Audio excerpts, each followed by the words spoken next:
guys! What's up? And welcome back na naman dito!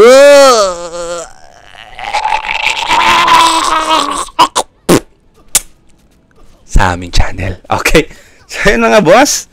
Currently nakalive tayo at nakita nyo naman yung title natin dyan. Okay? At alam nyo na kung anong gagawin natin.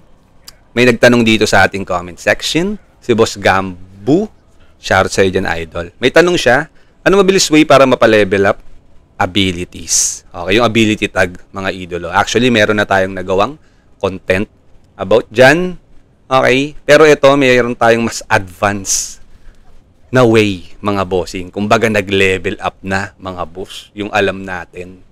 Okay, shoutout kay Boss Dark. Siya yung nagbigay sa atin ng idea dito sa gagawin natin. Okay, so yun mga boss, sit back, relax, and enjoy the show. Okay?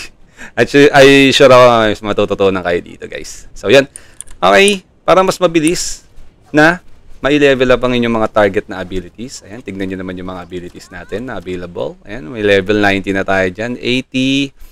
Ito, may 76 na tayo. Ayan. Medyo hindi ko pa malaman kung anong uunahin ko since tatlo lang ang pwedeng ilagay dito sa active. Okay? So, yun nga, yung pinakaunang ginawa natin, ilagay sa active yung mga target mo. For example, target ko to, si Cutting Strike. Ayan, dito na pala. Ayan, si Cutting Strike, si Weapon of Darkness. Lalagay ko daw yan sa active. San pa yung isa? For example, eto, si Secreta. Okay, igaganyan ko daw yan. Okay, yan yung una na nalaman natin na way kung paano magpa-level. Okay, so yan, hanggang dito lang yon. Ngayon, nag-level up na. For example, meron ako ditong ability na gustong ipa-level up. Okay, so overnight, ganito gagawin ko. Etong Cutting Strike, lagay ko dito. Ito si Fire Spirit. Okay, since dalawa lang yan, gagawin ko, tatlo ilalagay ko, boss. Bakit? Okay, bakit? Mamaya ipapaliwanag ko. Okay, since naglagay ako dito ng tatlong enhance ability tag, maglalagay pa ako dito sa gilid ng Time Haze. Bakit Time Haze, Boss Medj? Kasi may cooldown decrease yan na 4%. Okay? Nag-e-effect yan dito. So, mas mabilis yan mag-cooldown. Plus, gagamitan pa natin kung meron kayong avatar na meron na para sa inyo. For example, si Sith. Ayan. Pag suit ko daw to, meron daw akong cooldown decrease na 5%.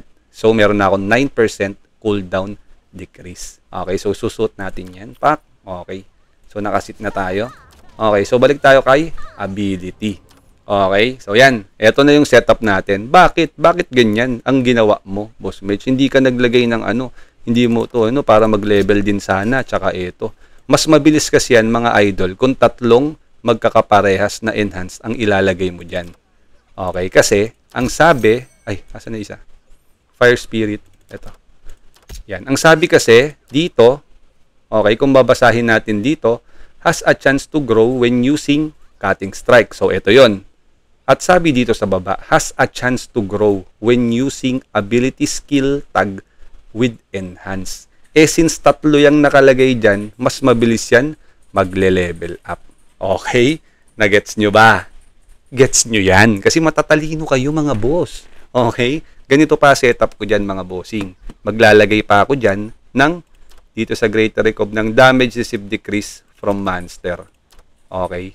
Para hindi tayo mamatay overnight. Hindi nagmamatter kung mataas or mababa yung level ng monster na binabanatan nyo. Sa akin, sa case ko, level 78, dito ako tumatambay dyan. Either sa Land of Glory, okay, or sa TOT 2F. Yung kaya nyong mag-overnight na pagkagising nyo, gising pa rin kayo. Okay? So, yun. Ganyan ang ginagawa natin para ipa-level yan. Okay? Gets nyo ba? Gets nyo yan. Okay? O, yan. Ganyan ang setup. Mas maraming ability tag na nakalagay dito. Mas malaki yung experience. Tapos naglalagay din ako dito ng ito hindi ko pinale-level to since hindi ko naman kailangan. Bali yung ang papupuntang experience dapat dito, ayan, dito na lang mapupunta sa mga yan. Mababawasan, no? So, hindi ko siya ina-ups. So, dito mapupunta yung mga niyan. Pack, yan, yung target natin. Ito 20 maximum, 20/20, ito 20/20. Hindi ko ina-advance para yung experience solid dito na pupunta sa dalawa. Okay? So, ganun. Ganun po ang pagpapalevel ng ability tag ng mas mabilis. Sana na-gets nyo. Okay, ang ating topic for today's video. Happy grinding. Yo, once again, this is Medj TV. And see you in our next vlog. Peace out. Thank you very much. Bye-bye.